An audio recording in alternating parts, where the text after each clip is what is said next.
Hello, everybody. My name is Alchemy. Welcome to the channel. I am joined by the infamous Tomppu from Saturate Records. So let's go ahead and hop in. Everybody say hi to Tomppu. Um, Hello, how are you? Welcome. Hey, I'm good. Sorry, I had YouTube open, Oh, no so worries. my bad. Yeah. Thank you so much for coming on. We kind of were meant to do this a long time ago, and we've both been kind of busy, but I'm glad that we finally worked out a time to catch up and see how things are going. And that's kind of my first question for you is what's up? How are you? And how are things? Yeah, always interesting. Always lots of things happening, but good things. I'm good. That's that's the most important thing for me, I guess. Yeah. How are you? I'm doing well. I don't really have any complaints. I am going to do one thing very quickly. I'm going to turn you up, but that's on my end. Yeah, things are good. I have just been grinding music 4 to 5 days a week and just trying to improve my skills. Not really a whole lot of that has changed. And that's kind of most likely going to be where this conversation is going to go at some point between us with especially the things that you're doing. And not only that, but in regards to the label and all that, but we'll get to that in a couple of minutes. One thing that I am curious about is what's going on with the label, and like tell me, just update me with current events, and share the news with any releases or anything that you have coming out that you're excited about. So yeah, we are taking a bit of a break for summer. Mhm. We will have like a chilled hip hop release on Above the Surface. So there's like four labels, and after the summer, we are coming back harder than ever, or as hard as always. Mm. So it's a lot of planning and doing preparing releases right now because you have to prepare them a lot in advance. But we just um, had a few physicals done, so these always are complicated and take time.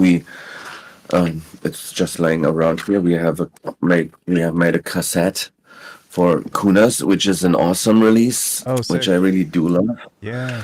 Everybody knows And Kunis. He's been on the channel too, so nice, he's so good. I really do love that release a lot. And I have lying around here another one. By chance, sorry for being noisy. no, you're fine. Just opening the carton, the packaging. This one Ooh. just came from the pressing plant, which is Rational Soul vinyl. It's officially still in pre-order, I guess, but I'm really stoked how that one turned out because it has this marble kind of looking Oh wow, that's kick vinyl. ass. This one, this one is crazy, Yeah, that's and this dope. one like has grime on it, grime bass stuff, so lyrics.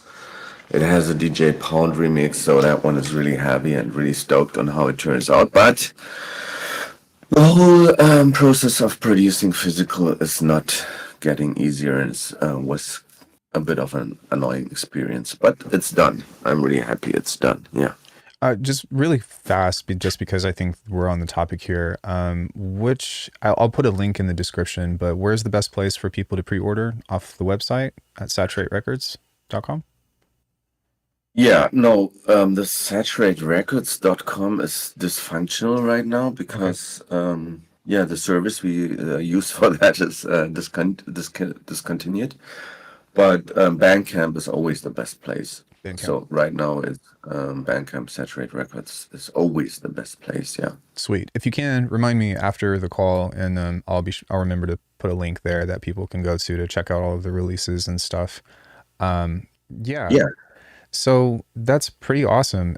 Do you have any other things going on? And I also, you said four labels. I know that you also do the Sound Museum, which I'm not sure is a label, but it's a project that you all do. What are the other labels that you work with? Art or Museum rough? definitely is a label, which started more like a collective or something, but then I ended up doing it on my own because the other people's quit. Not my fault, but Yeah, life, right? right. Um, the other ones are is like this twin label called Above the Surface and Below the Surface. So I'm counting these as two because they really do a different sound. Hmm. Above the Surface is more like poppy, future bassy, so more on the pop end of the bass music spectrum. And Below the Surface is more on the trappy end, which we don't really represent at Saturate. Not really. So it's Hmm. more, yeah, those clungering, metally, banging trap beats. Mm-hmm. Yeah. Robu comes to mind whenever I hear that kind of stuff. Um, Yeah, definitely Zane, that sound. yeah, Zane says hi, Neurotica says hi, Destructo says hi, Numicron says hi, and Dramatics says hi. They said, Hey, "Hey, Tomppu." So I will, forgive me, I will be kind of like peering back and forth between just reading if anybody says anything or has any questions, which if anybody in chat does, then feel free to ask. This isn't like a direct, like we're doing this on stream because it's a community thing. But that's awesome. And that kind of actually goes into my first question that I had for you, that icebreaker question, which is we've had a lot of talks in the past about this, but I'm kind of curious as to really like how that came about, because the last time I feel like we talked, were you kind of signing more people that were having a sound like that? Or like has the sound of Saturate Records in general changed? Or did you decide to break the label apart? Or just kind of give me a breakdown about like how all of that came to be. so I think it's easy. I think you might not see that from the outside, but for me, the saturate sound is very narrow, right? Mm, It is has a very certain it has very certain characteristics that I'm going by. That might be not obvious from the outside, but for me, it's a bit limiting, mm, which is good because limitation is good in many often. Yeah, yeah. limitation is good, I think. But that does not allow me to sign, for example, more accessible poppy records. That does not allow me to sign like straight up trap stuff or hybrid trap or whatever you want to call that sound. Mm, That does not really allow me to sign drum and bassy stuff. So that's the three dimensions that the other labels go to. So not only, yeah, they also allow for some variants. So for example, Sound Museum could be more is more on the UK tip, I'd say, from the sound. So it can be garage, mm, it can be a bit more chilled ambient stuff. It can be so it's darker. It has a very certain sound to it, but it started mostly as a drum and bass and halftime thing. So halftime, so this and Saturate went through all these phases. So we released Trap, but at some point it didn't feel like that sound anymore. And then it was more festival trap, what was popular in that scene. So we kind of left that behind. mm. Um, and the same goes for halftime, right? So we still do some sort or some, yeah, a certain niche of that sound, but it might be better at Sound Museum. So there's also like a cross pollination or a cross, uh, yeah, Yeah. um, an overlap, right? Yeah, and that's kind of, I guess maybe me saying that the sound has changed or something isn't the right thing, but perhaps, and and forgive me, I'm going to be as general as possible, but maybe just the focus, to kind of like the focus or the direction or something of the sort. I don't really know how else to describe it, but yeah, and I mean, obviously, as time changes, the music changes and people's tastes and stuff change, and I find like I don't know. I feel like that's probably a pretty big challenge, yeah, of like staying on top of, or maybe not. Do you just go off based off of strictly what you like, or do you kind of have some parameter about how you gauge like what you think is, you know, there? Obviously, like you have to like it, but what else kind of comes into that criteria? Yeah, a lot actually. So, but yeah, happy to answer all the questions. So I'll dive into Neurotica's question in a bit. But um, what is the criteria? So it's basically it's first and foremost it's my taste, and I always thought about it as coming from a DJ perspective, is it's what I would play on the dance floor, Mm, and it's maybe not that trend based. I don't think like good music gets bad, right, over time. right. So I still play stuff from 15 years ago or even older Yeah. if it's a good record. Um, but then there's like phases or trends or something. There might be um, something coming bubbling up, right? That's quite popular. But we went through a lot of phases through the years. So we started out with it was more glitchy back then. Like 2010, it was way more glitchy, right? Or Because that in was the the sense thing. of glitch Yeah. pop. So all the old Hero Bust records were like glitch hop records. But on the other hand, we did some like Juke was bubbling up and being very popular over here. So we had some kind of Euro Jukish records as well. So there was an influence on that, but it all has a base in being a synthetic music. So there's more common denominators that Hmm. you can find through all of these records. So you will never ever really hear a real instrument in a Saturate Records, like a real instrument, maybe a sample or something like that. But it's mostly synthetic, hip hop based music with some 8-bit influences, and that's the way you could break it down. Yeah. But then you have all the trends and production which also play its role in there. So it's quite funny I will say how there that is goes. one exception to that, right? Which is my friend Zayaku. He's kind of just in a whole different. Which shout out to Zayaku. We love him. I kind of actually want to ask you a bit about him, about like what it was that jumped out, um, because I think that he does such a good job at breaking a lot of rules, but he does it in the best way possible. And yeah, I'm curious as to like what your thoughts are about that. Yeah. Shout outs to John. We love you, John. We really do love his music over here, and that's an interesting one because I think he invented his own genre. Yeah. At least I think Zane coined it, Eurogaze, which is fittingly enough or fitting enough. Um, yeah, what's up with that? The funny thing is, it was brought to one, and that also kind of plays into the question from Neurotica.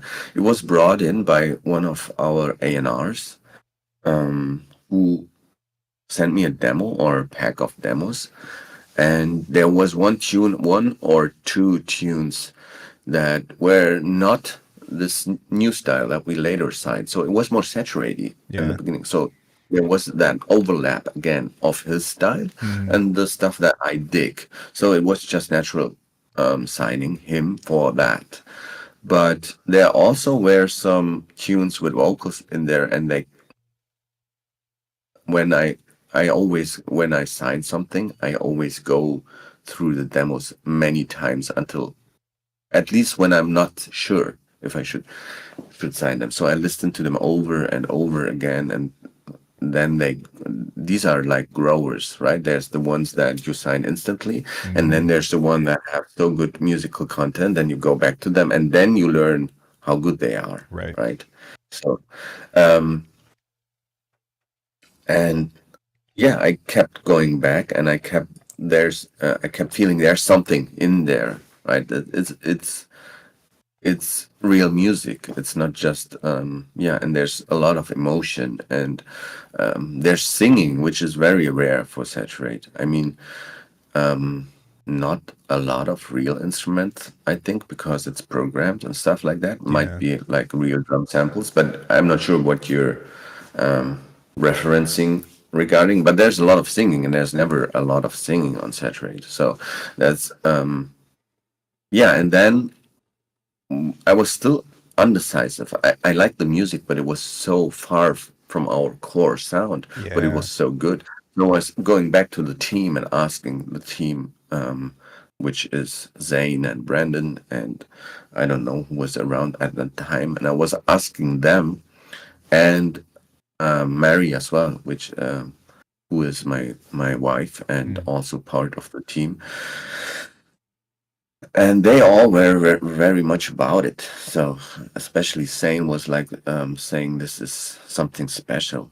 Um, so yeah, that was like a team decision to bring him on, and since then we're really behind that. So there's no going back. So Neurogaze is now a part of. Cedric might he might be the only artist ever doing that style. Right.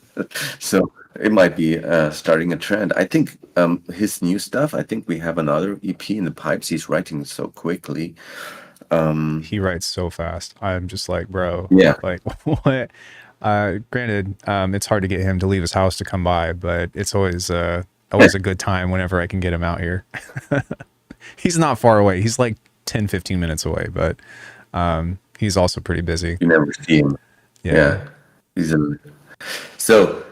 Um, his new stuff, I think that's the stuff that I actually want to hear in the radio. That's what I was saying. It's getting better even than from not really, yeah, somehow it's even better than the first EP, and that already was awesome. So yeah.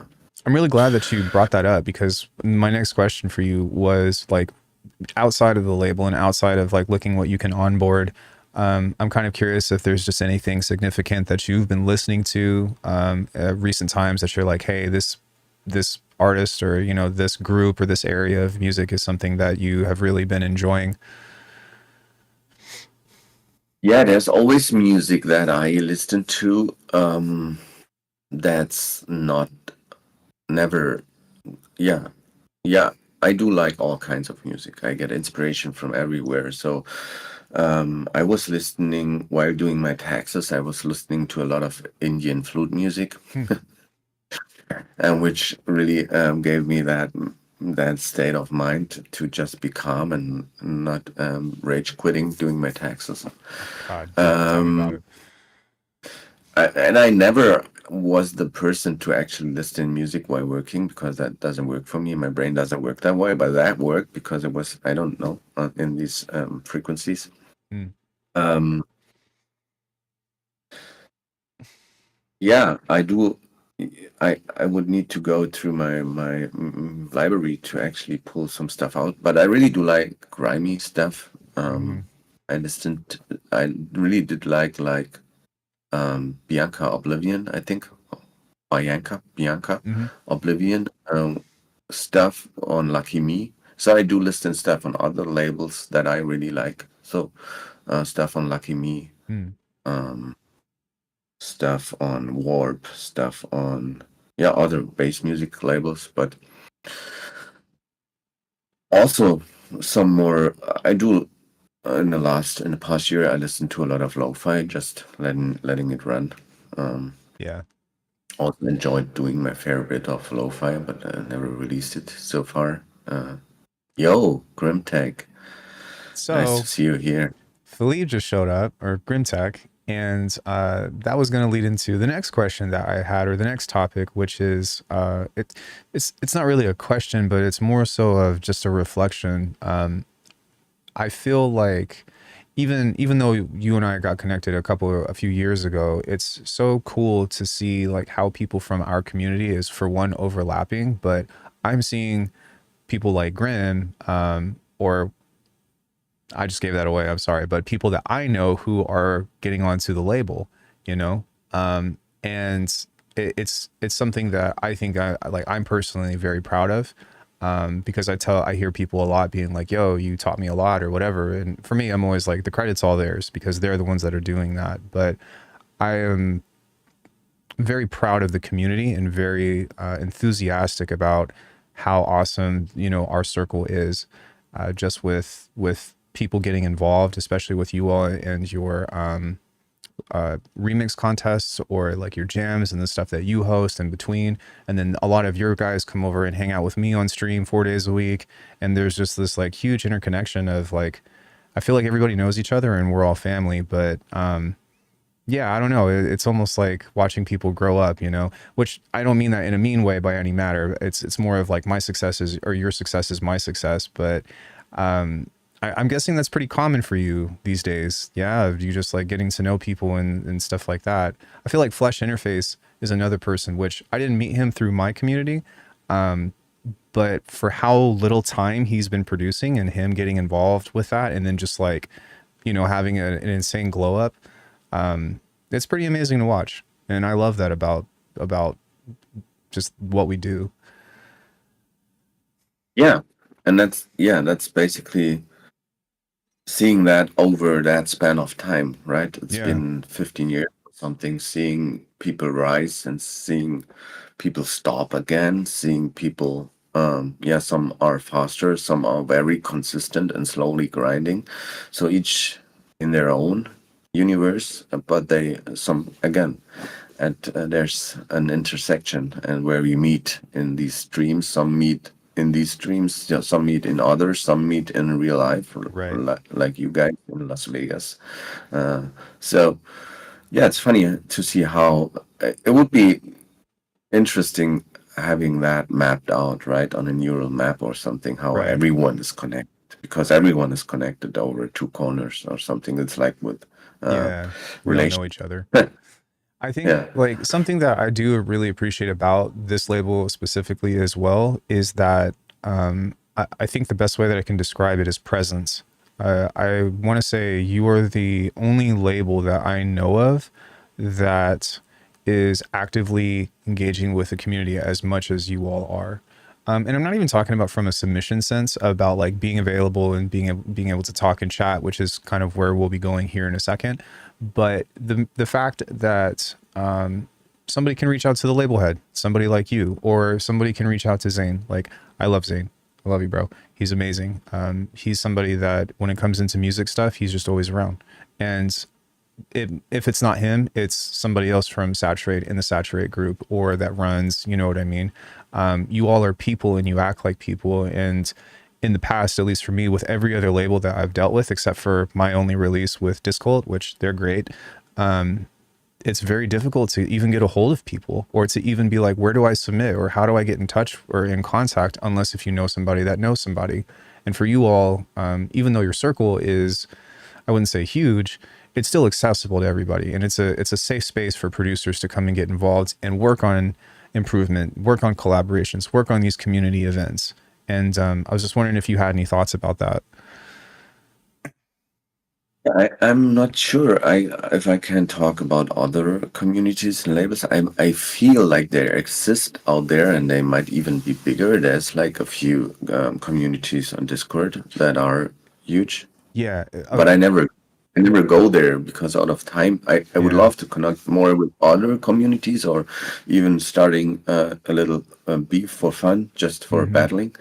Forgive me as well. I didn't mean as in like nobody else is doing it. I meant as in my No. experience of like, I haven't ran into any other community like that.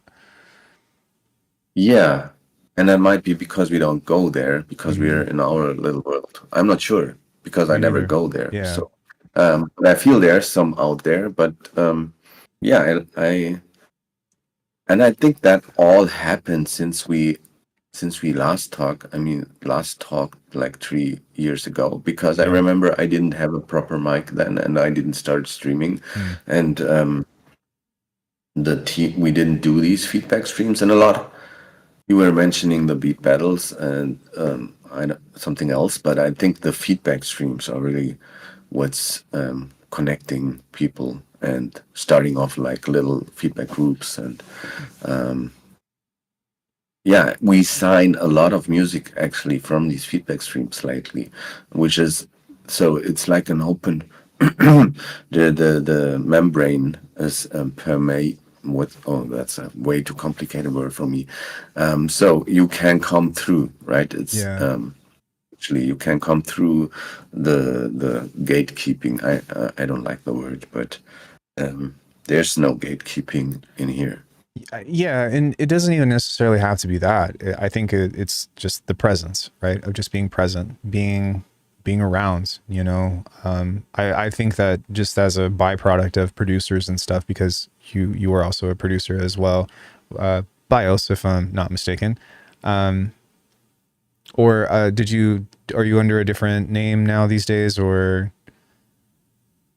There's a few there's a names few? out there, but most of these are old. I basically focus on the work The on the work. label and the other like the artist development program, which is just and being there, right? Mm-hmm. I don't know, like time management is a work thing, and it sometimes it it feels like you said we're present, right? But this presence is just a lot of work, and sometimes it feels like screaming into the void. Yeah, I get it. Forgive me. My point with that was really just painting the picture, though, because you are somebody that has worn a lot of hats with experience, and even though it's not always you doing the feedback streams, it's also Overdrive, I believe. Yes. Between you two, and I don't know if Zane does that much, but anyways, between all of the heads at Saturate, you are somebody that runs the label, but also somebody that has the experience of a music producer. So you don't necessarily think of, if I'm going to submit to Warner, what is Warner thinking about when it comes into music stuff, right? You're able to look at it from the perspective of us, of, hey, I'm somebody that has made beats as well, and I can see what you're going for and look at that kind of artistic development. And to me, that's a really valuable thing. And that's why I like when other producers of a higher caliber are able to give candid feedback, because sometimes it's not about what the person should do, it's about how to help them realize their artistic vision. And that's kind of a good segue to go into the next thing, which is the artistic program that you started, right? And I was wondering if you kind of just want to tell us about that. Yeah, I will do in a minute, but I have one thing that, yes, I wanted to say about what you started out saying. It's like Saturate has always been a label from musicians for musicians. Basically, actually started more as a collective from Mm-hmm. musicians for musicians. And we did learn, we didn't, so everything we knew about labels was from books or from theory or from studying stuff, but we never had any clue. So it's all do it yourself, and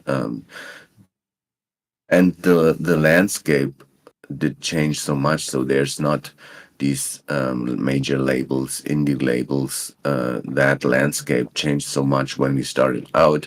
Bandcamp got huge, so it's a different kind of label, right? So it's not what you consider a major player or a major. So it's so much. It's so different, and we grew up into that difference, and we had to basically cope with what we were dealt with Yeah. in that moment and see and learn and yeah, doing by learning. So that was all the do-it-yourself stuff. And before we leaving the label, um,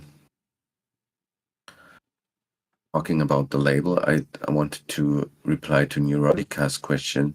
Is the question was what I'm doing day to day in my day to day business office. That on the label side, basically, I'm here every morning and I'm talking to the team, which is like two or three main people and a lot of people that help with stuff. So I'm dealing with the rollout of releases mostly and signing of releases and all the business back end that comes with that. So that means, yeah, doing taxes for the company, paying people that work for us, talking to people like keeping everyone on their toes, I guess. if there's issues like human issues in between with artists, helping artists, even saturate artists, doing community things like the streams. So it's a bit like a business, an actual business job, like slinging Excel sheets, like the really boring stuff, but also talking to other like companies for if they could, yeah, if you should collaborate or yeah. So it's a very, it changes on a day to day what is on my to do. So there's and the and a lot of stuff like mastering or social media is then handled by the team, but I'm doing the more boring stuff, I guess. I'm kind of But the curious. more exciting stuff is like yeah, signing, like talking to artists that get signed. But sometimes that get handled. That's getting handled by the A&Rs as well. Forgive me. I kind of just I do this where you say something and then it makes me ask questions. I'm Yeah, unfortunately a sure. very inquisitive person, but do you have any No, it's fine. advice for anybody that, you know, through your experience that might want to start their own collective or their own label, or and it doesn't need to be anything specific, but just as a way to look at it, of maybe avoiding some of the traps and pitfalls that you ran into? Yeah, first of all, there's it's always the right time to start something. Mm. It could be, you could be sitting with your homies in your basement and or your friends in the basement and you have that idea, and then you should just do that and see how the world resonates. So that's the first thing. Or just do it for yourselves. Mm. I mean, you're basically doing it for yourself anyway. So do it yourself and figure out the rest on the way, and then think about stuff like, I think the best way to go about these things is to happen where you actually are feeling confident, or where you are anyway. So if you're a Bandcamp person or a SoundCloud person or an Instagram person, then focus on that because you basically know that, right? Yeah. So if you might have a personal, or try to build that and then find out how it works. Yeah.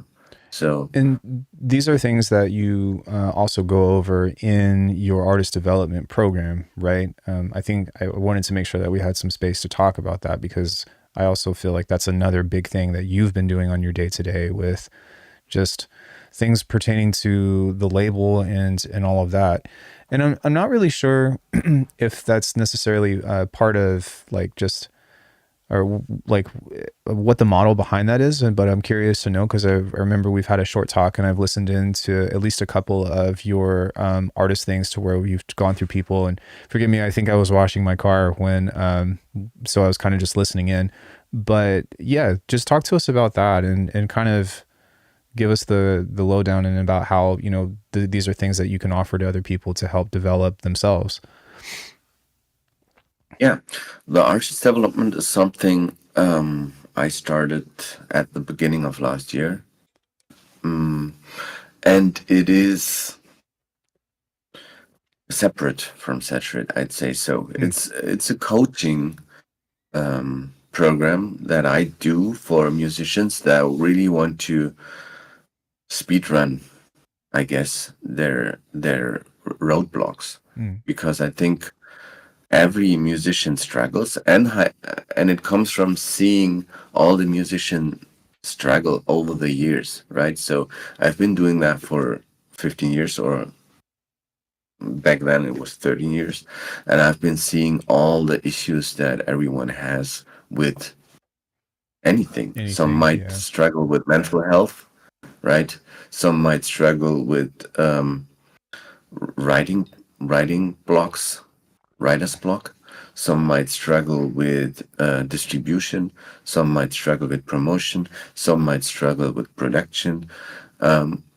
everyone comes with their individual problems, but if you like see these over the time, then you see it's the same problems. It's just a diverse array of problems Hmm. that I have a diverse array of solutions, and they're often simple. But if you're once you're stuck in that block, right? You're not seeing the maybe easy solution.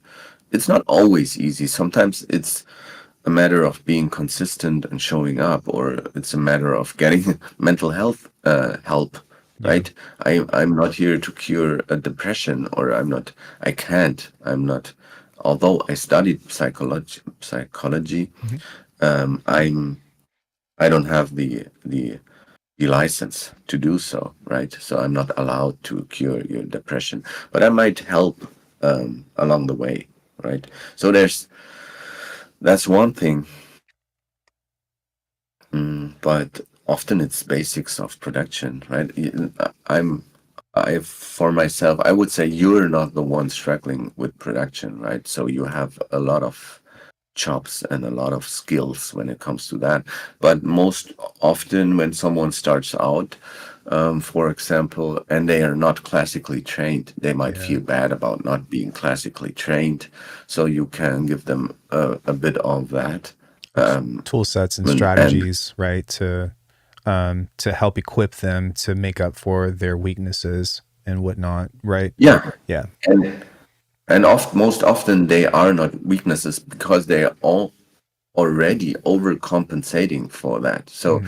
let's say you think you don't have the skills to play piano, and you don't have the skills to compose classically, but you think you need that, then you would automatically often like compensate for that in many ways as a producer. And then it's more a matter of talking to your confidence and being like, see all the things that you're already doing to Hmm. compensate that. You're basically already better than anyone coming from music school or something. So it's a mix and match of many of these things. It's not easy to say what it can be because it can be everything. So Does the format of this usually kind of like appear as more of like a private lesson, or what kind of like, I guess, like, what is the atmosphere of the consultation? Just for my own curiosity. yeah, it's it's like a coaching, an hour of talking with. It's basically what we are doing right now, Yeah. but it would be your questions. Mm. But in the background, there's a curriculum that we pick from. Mm. So if we would focus on, we would first off, we would figure out where's your struggles, right? And you might think your struggle is I need basic harmony theory, basic music theory. I might see it differently, and then we would work through that, Mm. and we would start with that. But on the side, we would also fix a lot of other problems. Like I would have a holistic view at you and your music and your brand, to say so. And I might suggest that we fix the logo, do something different visually. That we because just and we talk through that then, and there's a curriculum that covers all that, but we would pick what you need at that time to remove the roadblocks ahead. I remember before you started the coaching thing, these were things that were kind of already implementations that you would do for people that were maybe prospects, would be the word. You did it with me in the past when I submitted my album to you, and there was a lot of things that you had chatted with me about that I wasn't even aware of. And that's kind of leading into my second question is, if you have any, like, I don't know, case studies or like things that, like, what's a common problem other than maybe the music theory that's like producers who, let's say, are really good, um, are dealing with that maybe they're not even aware of, or, like, you know what I mean, things that kind of hit them from the blind side, I wonder. Yeah, there's so many of these, and you never know because, but often, for example, it might be the visual side. Hmm. Like you might underrepresent you might underrepresent on the visual side, and that might just be a logo or a shot of yours. But if I look at your SoundCloud, I already can see some of these struggles. And even SoundCloud is the most ugliest site ever. I can see how your like your album cover looks. Like it's such a big representation in that space, and it might not be important for you, right? Right. But at least meet some standards or something, right? Yeah. To help, and that's an easy fix because it's easy to meet some standards and just to be aware of them. But I think the biggest point of all them is always the self-representation and the promotion, and that goes along with the visual side. So you might be the best producer, but how to release your music without burning yourself out on the promotional side. Right. So finding your home, finding your audience, finding your niche, finding your platform, basically, which you did exceptionally well. I think for yourself, you found your home and your niche and your audience, but not everyone is able to do that, and most just want to focus on music, on production. So I think promotion is the biggest thing, and I'm trying to find. Yeah, and then you might, for example, you might release a tune and you do all that you think you need to do, and it's a lot. And Yeah. that tune does a little bit better, but you still get disencouraged and disheartened from doing so much for one release Right. that you feel you're for the next one you're not doing it anymore, and then you have a decline again. And you might not care, but I don't think a lot, like if you're in that releasing mindset, you do care, but you just don't want to do the work. So we are finding a minimal viable way so you don't burn out but still put the effort into releasing while still having fun, right? Right. So because I think that's what's it about. So finding that minimal, uh, the things that you will do at least to release a song and not be this one I put a lot of effort in, and the next one I don't put any effort in and just throw it on SoundCloud, but rather have a minimal release strategy and do it constantly, because that way you can still build, and that way you can still find your audience wherever it is. Yeah. So that's one thing. But before that, there might even be that you struggle with finishing music. That's another big one, I think. Yeah. So just dabbling around and doing lots of dope sketches and dope work in progress, but never finishing something to release to the public. That's a big one as Mm. well, where there's also easy strategies to fix. It's an art. Like I teach finishing music because that's an art, and I think that's one thing that, for example, Grim Peck has struggled, and he said I really helped him with that. Oh boy, yeah, Yeah. It's something that I really like that you said, just from like a teacher or whatever to another, is you touch a lot about teaching to the individual. And for me personally, even though I've been doing music for 12 years now, I've been teaching martial arts and tricking and acrobatics for almost close to 20 years now. But something that my instructor gave me was that aspect of teaching to the individual and learning how to not get somebody to speak my language, but learning how to speak your student's language. So that way you go down here with them and then you bring them up together.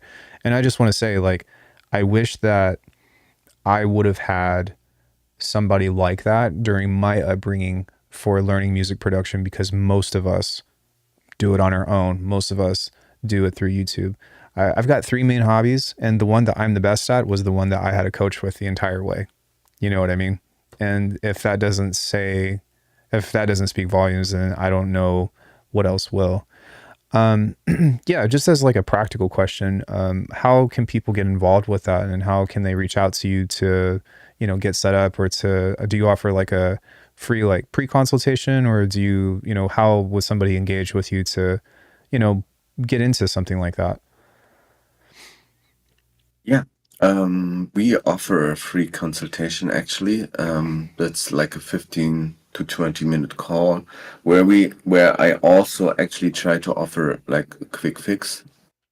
There are no quick, um, yeah, like I would ask you for your struggles and then we might find some easy solutions, at least some advice. But also we will talk about if the program is something for you. So I do offer a free call that is on pause until August, I Hmm. think, because the program is It's full full. right Yeah. now. And yeah, but there's a wait list. I think we can later link that. And there's a wait list. And August, September, I'm starting to take in students again.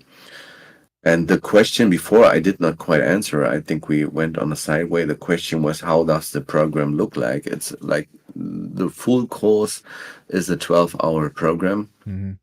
that is stretchable to 6 months. So we would do a consultation and 1 hour consultation every 2 weeks. That way, 12 sessions will get you to 6 months. And I would be your I would do the role of a coach and the manager and everything and consultant to help you to get to the next level or even reach a few more levels through that, hopefully. And in between, I will also be available through chat Hmm. and for feedback, right? So it's not only we meet every 2 weeks, but you can send me your work in progress in between, and I will give you feedback.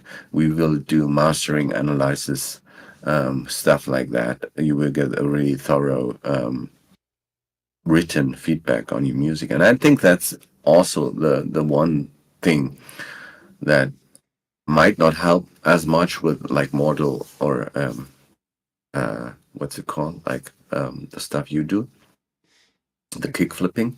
Yeah. Um, but with music, like feedback. I mean, you need feedback for your physical activities as well, for sure, like stance and stuff like that. Sure. But I think with music, it's even more in depth because there's so many layers to it, right? That starts from the arrangement, the composition, the sound choices, the mix down, the mastered, the production overall. So Yeah. there's there's The so much. the layer of subjectivity reveals itself so much earlier than in most other, well, than any physical art that I've done, right?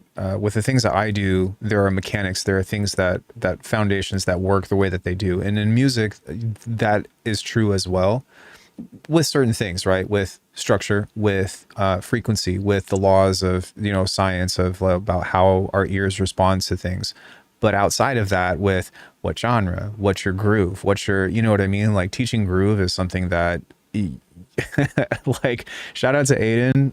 I cannot give him enough credit for how much time he spent with me when I was doing lessons with him, of just can we talk about groove? Can we talk about swing? Can we talk about drums? And like, I can't tell you how much money I've given that person, and he far beyond deserves it all. But yeah, those are things that are intrinsically difficult because you almost have to have the expression before you have the technical. And so having a place that you can foster that, and having a place that you can give somebody a safe space to make mistakes, I think is the most important thing when I talk about teaching, is put someone in an environment to Yeah, where they can make mistakes and be okay. And yeah, that always sounds like a good thing whenever I hear that from somebody else, or when I hear somebody else doing it.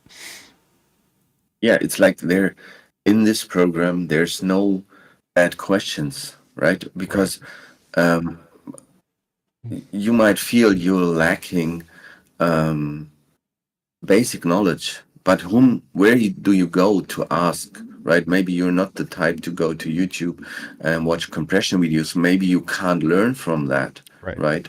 But you might need someone that looks over your shoulder or like explains it in different terms. Or that's also a big thing. Some people learn like through talking. Some people learn through reading. Right. Some people learn through YouTube tutorials. So we are figuring that out before we go in. What is the are you someone that needs like hands on stuff? Then we might do more in the workstation sessions, or do you need someone to talk you through stuff? So that's also interesting. There's so many different learning types, Yeah. right? Sweet, man. I think that's great. And I think that I think that it's a positive move for the community, and I care about that. Because for even my channel, like, yeah, my thing with my channel is that I'm really focused on the music, not just the teaching, because I feel like there's a lot of people that will make videos about music, but in turn they sacrifice, you know what I mean, their quality of their input to their own artistry. At the same time, it's something that is all about cultivation, right? I say this all the time. I get it from my instructor, but your success is my success. And I can't tell you how many times people, Grim is somebody included, where I might have a video on something and somebody comes back and they're like, hey, I found this thing out. And then I learned something. And it Yeah, is just this revolving door of yeah, this, and nothing, at least as far as like a community sense, is better than that. Like, that's the best that anybody could ask for. And that's what I'm about. Which I have a question for you, if you're okay to kind of move on beyond that. I want to ask you very quickly about how do you, this might seem kind of strange, but what is the state of halftime to you right now in 2025?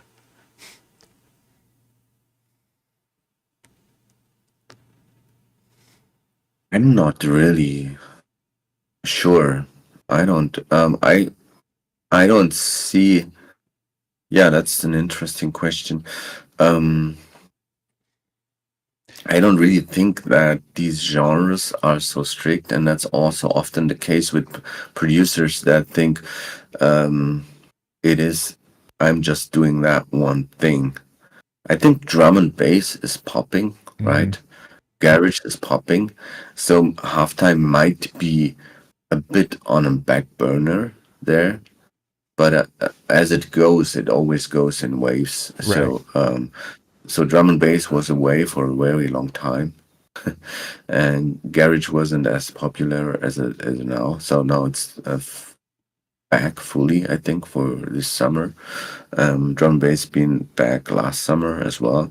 So I don't really know, and I don't really look at any at numbers this way. So I I think it's still a valid genre, and people are doing good stuff.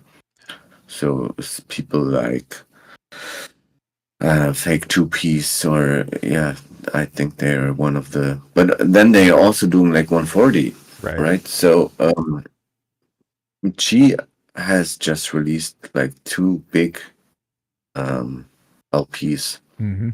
also doing a variety of genres, but there's always the halftime influence in there.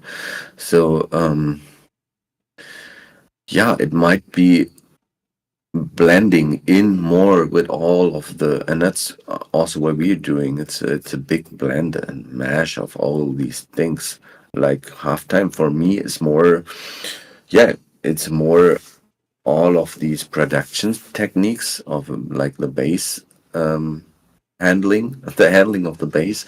Um, you see that in more open, in the bigger context of bass music a Mm-hmm. lot. So you see way more of these halftime sounds in a bigger context now. So I agree. And yeah, you kind of already touched on it, which shout out to Chi, by the way. I love him. He's helped me out a ton as well. Uh, those three guys from South Africa, man, there's just something in the water, right, with what they're doing. But I cannot, anytime their name is brought up, I just have to tell them thank you for how much they've done for my channel, how much they've done for the people that I've passed knowledge on to. And yeah, in regards to that, the main thing that I think is interesting is I feel personally like it is always going to be present because it is a derivative of hip hop. But I also feel like things hold it back from ever kind of reaching that status of something like drum and bass, partly just because of the name, but also because of the accessibility and because of the skill ceiling that it is to get into like what all this is. And part of the reason why I ask you about that is because you're somebody that's been releasing halftime music for like ever. And I think that's so cool. Yeah. But I wonder if these are things that ever cross your mind, or if like, and also forgive me, I'm in America. And so when I look up halftime music at YouTube, I get super bullshit. You know what I mean? So you can't just look it up. It's stuff that like always has something, some kind of roadblock. Like even some people called it future beats. If you look that up on YouTube or Spotify, you get the artist future, you know? And I feel like it doesn't struggle with an identity crisis, but I feel like it struggles with the name in itself because it's tied into so many other things that people can confuse it with. Interesting, yeah. I mean, that's the whole struggle with the genre beats Hmm. and the genre bass. So if I Google bass, I often get these fish, right? Yeah, true. Like bass fishing. So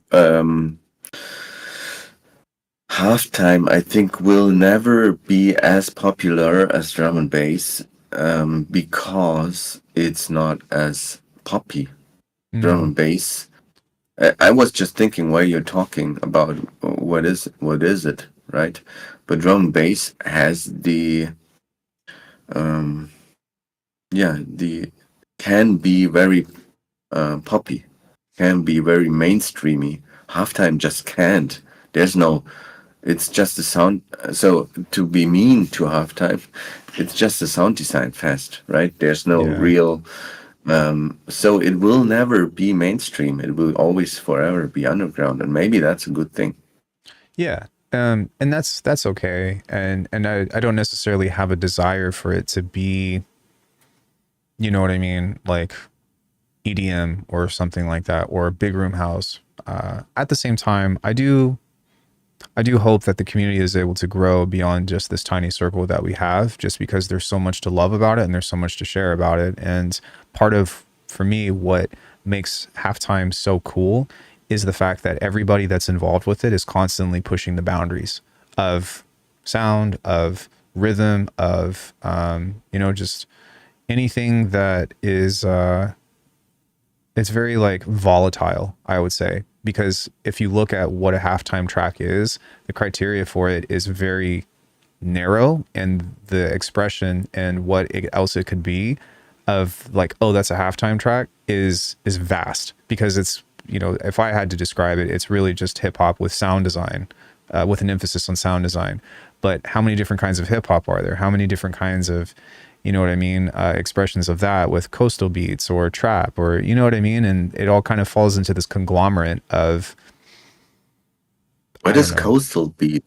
Coastal Sorry to beats. When interrupt. I think of coastal beats, I don't say West or East Coast because they both kind of Yeah. have their own flavor. Okay. But something like comparative from Jay Dilla to Dr. Dre beats, or something that has that either bounce or the groove, right? Like when I think about East Coast beats, I think about, of course, like Jay Dilla, or like Nas, or DJ Premier or something. And then on the West Coast, I think about Dr. Dre, Flying Lotus, things that have that exhibit, you know what I mean? Like that kind of thing, or that kind of vibe. I grew up in California, so forgive me, but low end theory, you know what I mean? That kind of stuff. Yeah. Yeah. Yeah. Yeah. I was just another genre. I don't know. Coastal, like botanica or something. No, no, it's stuff Um, It's just how it's not, that's not a coined term, by the way. That's just what I call it. yeah. But Yeah. yeah. Yeah. I think the thing that um, yeah, halftime is just a bad name for that, and hip hop will always be. So that's also the core for saturate. Is it's like synthetic, heavy hip hop.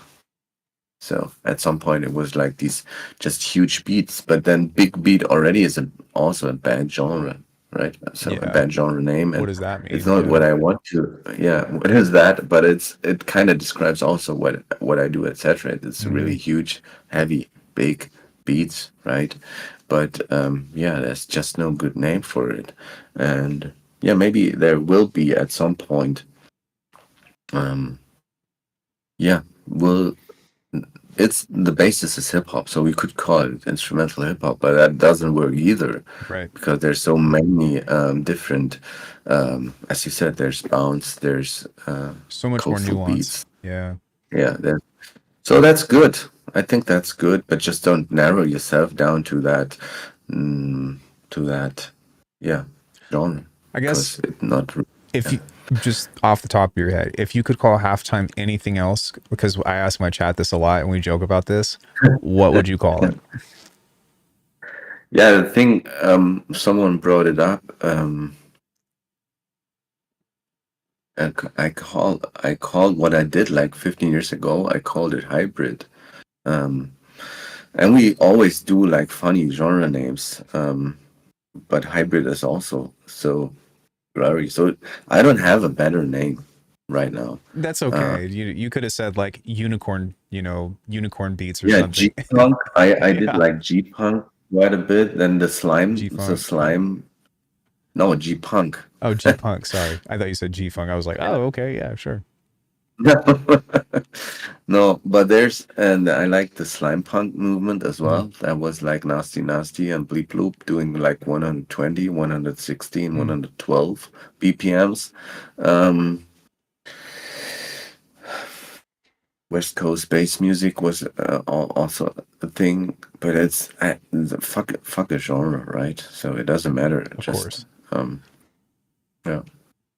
Yeah, it's I don't maybe just because I don't have a better name. Call it saturate. yeah, right. Saturate beats. It's Yeah. actually didn't that label what was it like mem track or something like that? I can't remember what it is, but like they pretty much made so much elevator music that that's what the genre became. I can't remember what the name is, but it starts with an M. I'm not sure if you know what I'm talking about or not.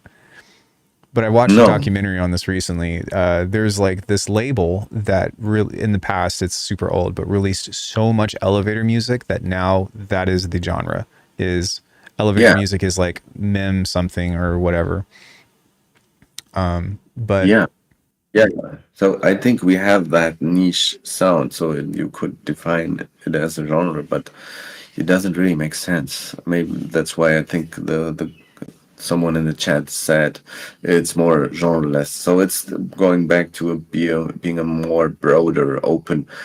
You could be at a function at a rave, and people would throw in garage rave, mhm, drum and bass music, hip hop, grime, yeah, honk, really screwed stuff, and it still work. And that's the kind of party I want to go to, right? right, of course. And yeah, don't get me wrong. It's not about the name itself. I do think though, coming up with a way to explain to people what as best as somebody can about what something is, especially if they're looking for more of it, right? Is kind of a thing. But I guess for now we'll just settle with the halftime deal, and I don't care to be a pioneer about being like, oh, we need to call it something different either. But it is what it is kind of there's always going to be that confusion lying into trying to just identify the ambiguity of what the nature of these beats are because they are so vast. They all have something very similar, kind of like what you say with saturate. Saturate always has a core, but just because it's there doesn't necessarily mean that there's a name for it. Yeah, absolutely. Um, And I think what people don't realize about saturate, it's quite melodic and quite harmonic. So we just did a set at the festival, and I realized that it's a lot of what it is that it's melodic and harmonic, and that's in opposition, I think, to a lot of what the sound design in halftime is. I agree. But then I think the definition for halftime is really easy, and because it's 172, so it's drum and bass, and then it's halftime, and you can go from there. Sure, there's derivatives and different styles that sparked from there. But that's and there was a few names of that sound as well before uh, we settled on halftime. Right, I Yeah. forgot what the other names were, but were a few. In my recollection, you know, like neurohop was the thing in 2013, 2014, and that whole movement with Frequent and Copycat, and shout out to those guys. But even still, that was more so in the glitch hop timing and the, you know what I mean? The tempos were also for the most part a lot different. That was like 105, 110, 115 even for the speed of that track, and the vibe of it was more hoppy. Whereas to me, like my biggest shift of it was like Cursa and Ivy Lab, where they were like, we're going to take that even slower. We're going to mess up the rhythm of this even more. The rubato, the, you know, the, the vibe and the groove. And it kind of was so refreshing to hear just this whole new take on hip hop, because in my opinion, you know, like at least in the 2010s, everybody was like, oh, hip hop's dead, blah, blah, blah, whatever. And then this stuff comes out, which a lot of people still don't even know about. And it's like the 90s all over again, but with modern sound, with how varied and how different these, you know, these expressions of this genre are. That's why I love Halftime so much, just because of that. There's so much variety to it. No two songs sound like, oh, it's another halftime track, you know, like reggaeton, every song is do do do do, like, you know what I'm saying? No shade to reggaeton, but it's like very distinct in that manner. But there are so little boundaries with really anything regarding hip hop. I love it, man. And I love that I have the chance to talk with people like you and the chat and, you know, have met everybody. I was going to say, was there anything else that you wanted to cover today before we head out? No, I don't think so. We could talk endlessly. Yeah, I had something in my mind before, but that's gone. Shout outs to Neurotica. That raw track, I think, is just a good example of a classic saturated sound. And Champagne Drip, these are like classic. Although they're doing their own stuff, like these are great people and doing their um, own sound. This is so saturated. I love that tune still, and I was still playing it like last year or something. Mm. I pulled it out and it still works, and I don't think it's really trappy though. I mean, that trap sound nowadays totally different. It has way too long electronic build up like that, but that track itself is just awesome. Anyway, yeah, and then you mentioned Ivy Lab, and I don't consider Ivy Lab being halftime at all, weirdly. But they started out right with that, and then they moved all over the place, and there's also like so special and True. so Their recent stuff, different. yeah. Um, Yeah, but 2020, you know, like that kind of stuff. I wouldn't even say cake, but like Eyes Down, you know, or what is it, Ubane? You know, that's, to me, that's a staple. That's a really cool track. But just the like, you know, those kinds of tracks to me like were a really big, at least for me, that was like one of the biggest influential like beat structures, I guess, that I can see has translated across many other artists, myself included, up until even today. You know, the kick snare snare kick snare. yeah, yeah. I get that. It's my one of my favorite heavy hip hop Yeah, beats as well. right. It's so good. Yeah, yeah. I'm yeah. Thanks for having me. I guess. Of course. Um, Thanks for the shout outs in the chat. If anyone has questions, you can still shoot, I guess. Um, but it's been a nice talk. Thank you Yeah, for having me. of course. Thank you so much. You're always welcome. Everybody in here, our friends and stuff, are always welcome on here as well. And thank you for enriching my channel with great chat, great talks, and all that. And it's just another resource to provide for people that are, you know, and hopefully this is something that will be online 20, 30 years from now, with people that are still involved with the scene and creating a piece of history, and, you know, just having an archive of information of what this is, you know, because that's what people back in the day did, and it's great to be a part of it. Can I ask you to stay on for just a couple minutes so we can have like a closing thoughts and stuff? For the rest of you all, thank you so much for coming in and, you know, hanging out. Check out Saturate both on YouTube. I'm going to have a link to their Bandcamp in the description right after we hop off. And then what's the best way to reach out to you when you have openings for your producer artist development program? Yeah, for sure. Definitely Discord is where people are. Okay, I'll put a Where link you to can that as talk well. to us directly. And then there's a booking for a calendar, Calendar. Google Calendar. Where you can book that evaluation call directly with me. So if you want to talk to me directly, you can always take that, and it's just a free call. So that's a good starter. Is the best way to also just send out demos to you? Would you prefer people do it through the feedback, or do you think that just reaching out to you in whatever way, what would be the most ethical, and like what would be good etiquette for people to send you stuff? Ethical and etiquette are good points. So as a starter, and if you want direct feedback, I think waiting on a feedback stream with me or Brandon is like a good, yeah, to get a feeling if that's in within the boundaries of what we would release.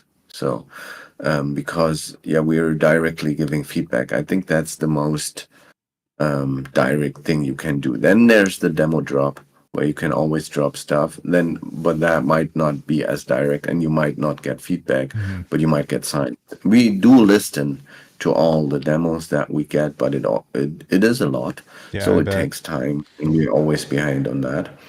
So yeah, the community streams, and you can find these through the Discord again. These are, I think, the best way to send stuff and get a direct reaction, and then you can chat on that stream directly with us. Sweet. Well, there you have it from the man himself. Tomppu, thank you so much for joining me and you know, hanging out on my channel. Please come back anytime. You know, just give me a heads up, and we can always do this. Maybe sometime we can have a call with Zane as well, or Zane and Aiden, because we've done Yeah, that a few times. But this is what please. we do here. Yeah, and thanks everyone for joining. Thanks, seeing all the nice familiar faces, or at least logos in the chat. Shout Yeah, outs to everyone. right on. Well, thanks Bye. everybody. Oh, I'm sorry. Did I cut you off? No, no, no, all good. Okay. Everyone, thank you so much. I appreciate it. Be sure to check them out, and I'll be live tomorrow, and we'll be back here continuing the grind, doing the same thing. And then for you and I, Tomppu, hang out for just a second if you don't mind. Good night, everybody.